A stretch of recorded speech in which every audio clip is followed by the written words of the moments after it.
Bonjour tout le monde. Bienvenue au Balado, Les visages de la peur.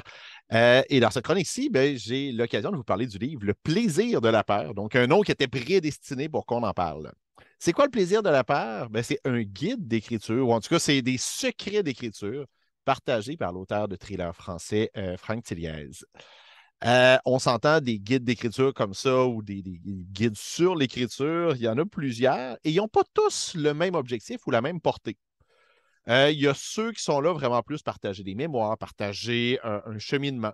Il y en a qui sont plus techniques, des éléments pratico-pratiques qui vont aider les auteurs en herbe à pouvoir aller chercher des trucs, pouvoir améliorer leur méthode d'écriture.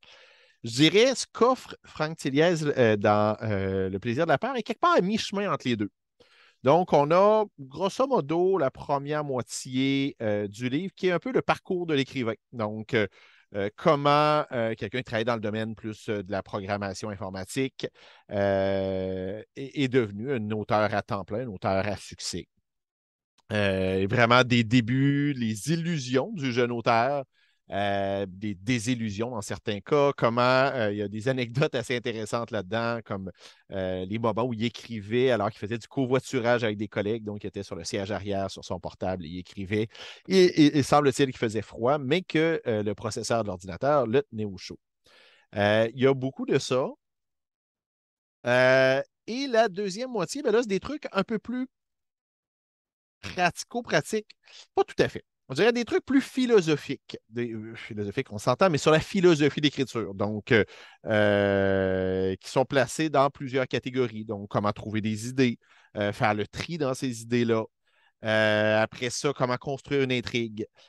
Comment donner de la chair autour de l'intrigue. Euh, Ce qui est intéressant, c'est que l'auteur se sert de plusieurs exemples concrets tirés de ce qu'il a fait, de son vécu, crée des liens avec ça.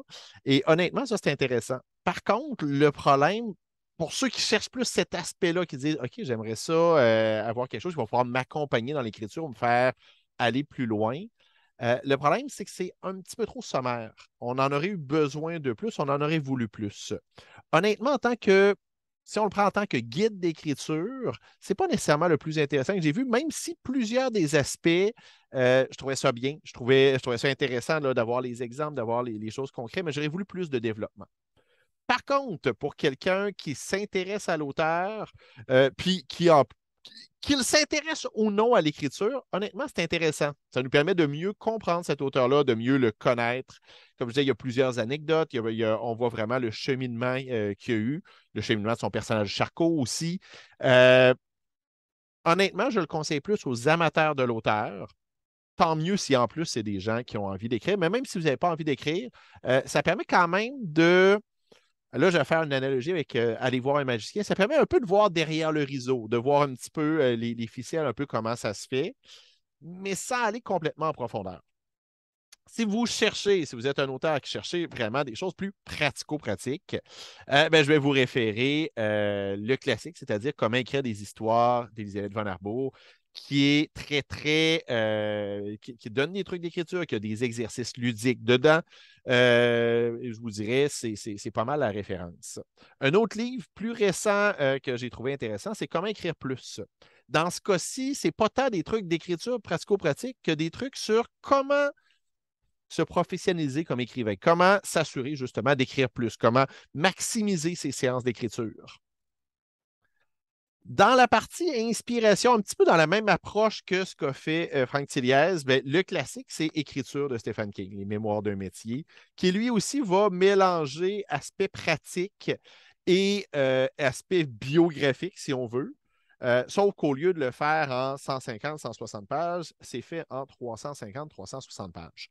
Euh, il y a une collection qui est malheureusement passée un petit peu inaperçue, mais que j'avais suivie il y a plusieurs années, qui était la collection Écrire aux éditions Trois Pistoles. Il y a entre autres François Barcelot qui en a écrit un, André-Philippe Côté, le BDiste caricaturiste. À mon sens, le plus intéressant, c'était celui de Jean-Jacques Pelletier.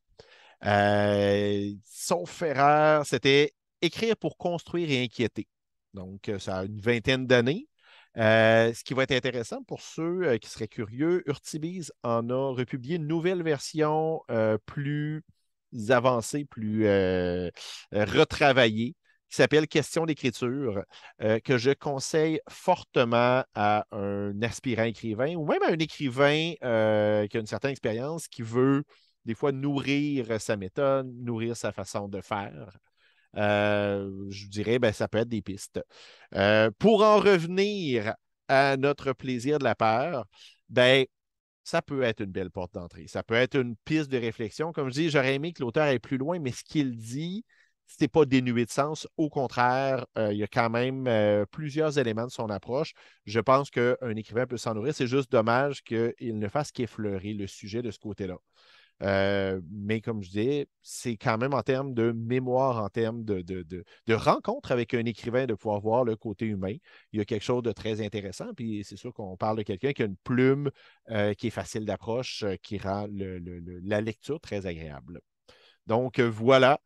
Si vous avez d'autres suggestions de lecture là, sur des mémoires d'écrivains ou des guides sur l'écriture, particulièrement des auteurs là, dans les genres noirs, fantastiques, horreurs, eh bien, je suis toujours preneur.